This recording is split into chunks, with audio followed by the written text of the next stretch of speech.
एक ऐसा देश जिसे माना जाता है स्वर्ग का टुकड़ा, एक ऐसा देश जहां नहीं बिकती कोई नशीली चीज, दुनिया का इकलौता ऐसा देश जिस पर कभी भी किसी विदेशी का आक्रमण नहीं हुआ। दोस्तों, हम बात कर रहे हैं भारत के पड़ोसी देश नेपाल की। भारत की राजधानी दिल्ली से सिर्फ 600 किलोमीटर दूर हिमालय की गोद में बसे नेपाल ने इंटरनेशनल लेवल पर अपनी अलग पहचान बनाई है। आइए आज आपको बताते हैं नेपाल के सुनहरे इतिहास और विविधता से भरे कल्चर के बारे में। इसीलिए वीडियो को आखिर तक जरूर देखिएगा। नेपाल के बारे में जानने से पहले आइए आपको नेपाल के बारे में कुछ अनोखे फैक्ट्स बताए। यानी को तो नेपाल एक अलग देश है, लेकिन नेपाल की बहुत सी ऐसी चीज है और कुछ ऐसी बात है जो आज भी भारत से जुड़ी हुई है।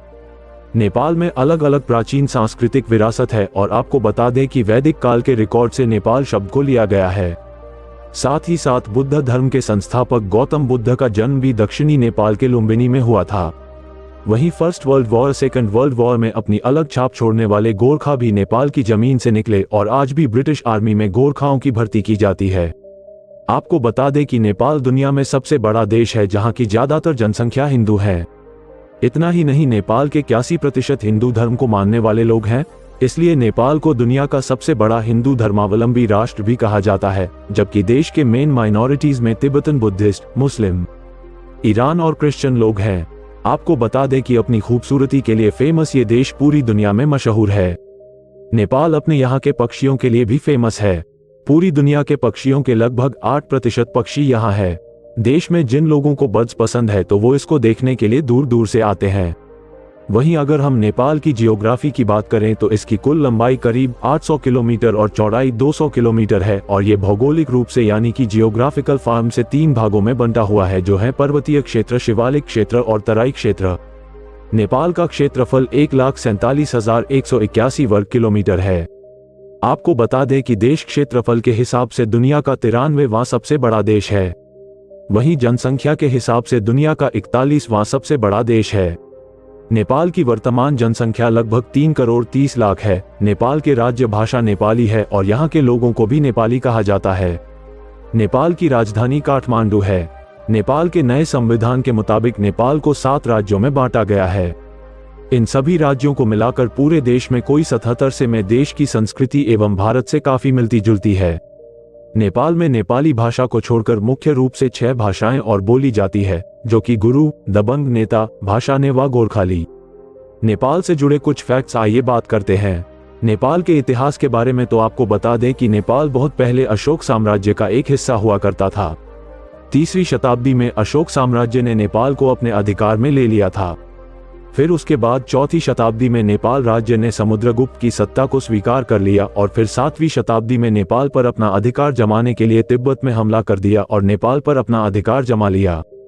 इन सभी हमलों के बाद नेपाल के आंतरिक संघर्ष और बहुत से इंटरनल कॉन्फ्लिक्ट हुए, जिसके कारण नेपाल में स्थितियां बहुत ज्यादा खराब होने लगी और 11वीं शताब्दी आते आते नेपाल में ठाकुरी वंश के राजाओं ने अपना अधिकार जमा लिया। नेपाल में ठाकुरी वंश के सबसे प्रसिद्ध शासक ने लगभग 1428 से लेकर 1475 ईस्वी तक राज किया।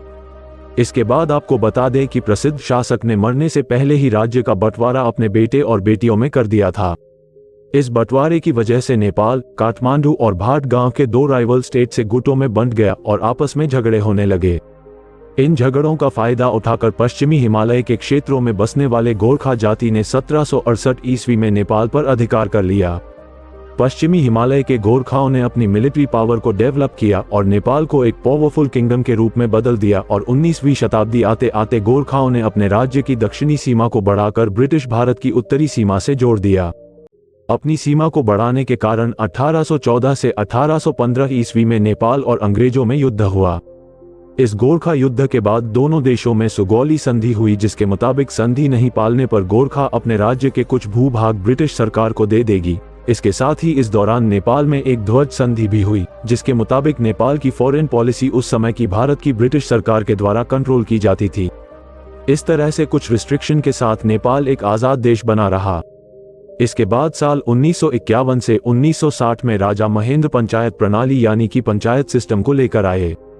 तब नेपाल में बहुपार्टी लोकतंत्र यानी कि मल्टी पार्टी डेमोक्रेसी को डेवलप किया गया और उसके बाद 1990 में संसदीय सरकार को राजा महेंद्र के बेटे राजा बीरेंद्र ने बहाल यानी कि रिस्टोर कर दिया। इसके बाद तकरीबन 10 सालों तक नेपाल को कम्युनिटी माओवादी उग्रवाद के नाम से भी जाना जाता है का सामना करना पड़ा था, जिसके चलते 2000 में राजशाही की समाप्ति कर दी गई है। अब तक नेपाल बहुत से राजनीतिक उथल पुथल का सामना कर चुका था, इसलिए वहां की राजशाही खत्म होने के बाद वहां के शासकों ने नेपाल को एक संवैधानिक कंट्री बनाने का सोचा। इस दौरान नेपाल की दूसरी वैधानिक असेंबली कॉन्स्टिट्यूएंट असेंबली ने 2015 में नए संविधान को प्रोमोट किया था। वहीं सालों के राजनीतिक उथल पुथल और संघर्षों के बाद 20 सितंबर 2015 को नया संविधान लागू किया गया। आपको बता दें कि नेपाल इससे पहले दुनिया का एकमात्र हिंदू राष्ट्र था, लेकिन वर्तमान संविधान ने नेपाल को धर्मनिरपेक्ष राज्य यानी कि सेक्युलर स्टेट घोषित किया है।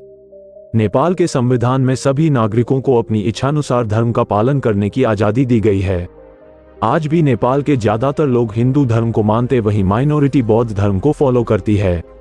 दोस्तों, आपको बता दें कि नेपाल में संस्कृत के बहुत से हाथ से लिखी हुई ग्रंथ मिलते हैं, जिससे पता चलता है कि पुराने समय में नेपाल में संस्कृत को बहुत माना जाता था। मध्य पीरियड में राजनीतिक सत्ता मेवाड़ राजस्थान के राज्य वंश की एक शाखा के हाथ में आ गई। राजपूतों की शाखा मेवाड़ से मुसलमानों के आक्रमण से बचने के लिए नेपाल में आकर बस गई थी। ऐसी एक क्षत्रिय वंश का राज्य आज तक नेपाल में चला रहा है। वही आपको बता दें कि नेपाल से बहुत से स्थानीय प्राचीन काल से अब तक हिंदू तथा बौद्ध के पुण्य तीर्थ रहे। लुम्बिनी, पशुपतिनाथ जैसी जगह भारतवासियों के लिए भी उतना ही पवित्र है जितनी कि नेपालियों के लिए। महाभारत काल में जब कुंती के पुत्र पांचों पांडव स्वर्गलोक की ओर प्रस्थान कर रहे थे, तभी पांडु पुत्र भीम को भगवान महादेव को दर्शन देने हेतु भगवान शिव जी ने उन्हें दर्शन एक शिवलिंग के रूप में दिए, जो आज पशुपतिनाथ ज्योतिर्लिंगों के नाम से जाना जाता है। वैसे तो कभी भी किसी ने नेपाल की तरफ आंख उठाकर नहीं देखा, लेकिन यह हिमाकत अंग्रेजों ने जरूर की थी और उन्हें हर बार मुंह की खानी पड़ी थी। मेरे नेपाल पर किसी भी बाहरी शक्ति का कब्जा न कर पाने के पीछे कई वजह हैं, जैसे कि नेपाल एक विस्तारवादी साम्राज्य यानी एक्सपेंशन ईस्ट एम्पायर था और गोरखा लड़ाकों ने अंग्रेजों को भी प्रभावित किया, जिसके नतीजे भारतीय सेना में आज तक गोरखा रेजिमेंट है, जो कि ब्रिटिश सेना में भी लड़े थे। सो दोस्तों, इस वीडियो में इतना ही। अगर आपने हमारे चैनल को सब्सक्राइब नहीं किया तो जरूर करें।